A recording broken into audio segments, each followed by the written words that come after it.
Let's start with Segura, who has in the offseason been traded to Seattle, so he loses the benefit of a hitter's park. He can probably and should go back to playing shortstop, so he probably will lose second base eligibility at some point. But there is maybe room to hope that he can still get 10 games in there somehow. I don't necessarily know who the Mariners would roll out at short to make that possible, but it's still in the realm of possibility. Uh, let's just dive into the numbers. The splits say he stole more bases on the road, which led to more runs being scored, but he was clearly a better hitter all around the Chase Field, which goes to what I was saying. Moving to Seattle, he loses the benefit of that. That is pretty important based on where he's being drafted and how people are viewing him. He's basically had 4 full seasons in the majors, 2 good, 2 bad. The bad weren't necessarily bad. They were just not to the level of what the good ones were. I don't think he's a 20 home run guy, but I could definitely see 15. I also think that drops his RBI production back down into the 50 range, which is not really uh, validating his current ADP. I do think he'll get you to 25 steals. I do think he'll get you 65 runs scored, but everything else is a mirage to me. He's had 2 BABIP inflated good seasons, and again, he moves to a less hitter friendly park. He's currently going as a fourth round pick, um, which is easy to say as others have. He has bust written all over him, but I mean, really, do you trust this guy? You know what? It's funny because he's a guy that I actually have in a couple of deep dynasty leagues that are salary cap. So it's not something that we're redrafting every year. And I had to make the decision because his contract was coming up, whether to franchise him or not. And he made a lot of sense to do that with. But when I'm looking at the redraft situation, I view him completely different. In my dynasty league, he's somebody that I got on the cheap. I held for a while. Now he's got great value.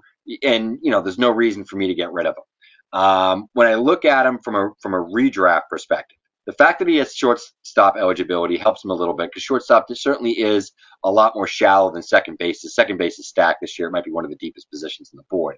Um, but Segura, who I really, really like, was heavily aided by his park and his division.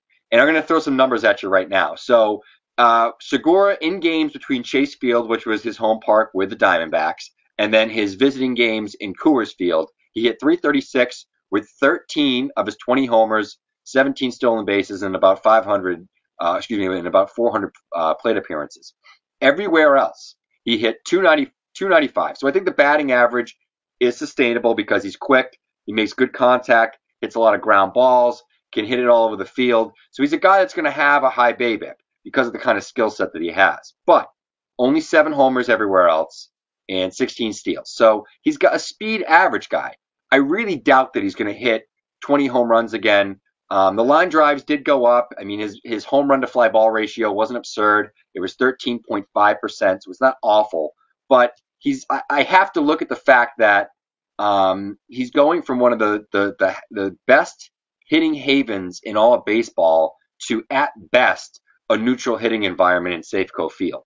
I think that some of his peripheral numbers and counting stats will probably stay the same, if not get a little bit better. He could hit the top of the Mariners order. Mariners order could potentially be better than the Diamondbacks. They're kind of a sneaky good team. They were, a competitive team last year as well. I think they've improved a little bit on top of what they were last year. But I really doubt that the power is going to return. Those 20 homers are really what sort of put him over the top. So I think he's probably more of a 10 to 13 homer guy this year. Could steal a lot of bases still.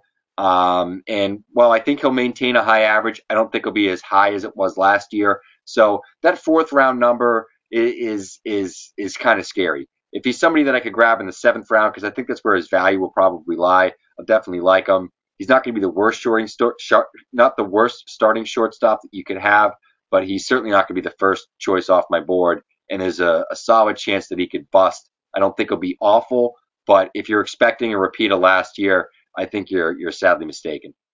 Yeah, you mentioned him being a speed average guy, which they've been good and Mm-hmm. useful, but he's not elite at anything. The only reason we ever viewed him kind of creeping to that elite level was the power that he added, which we both don't think he really truly possesses. I maxed him at 15 this year. You said 12 to 13, similar, range. But again, it's 25 steals and a 275 average making you think fourth round pick.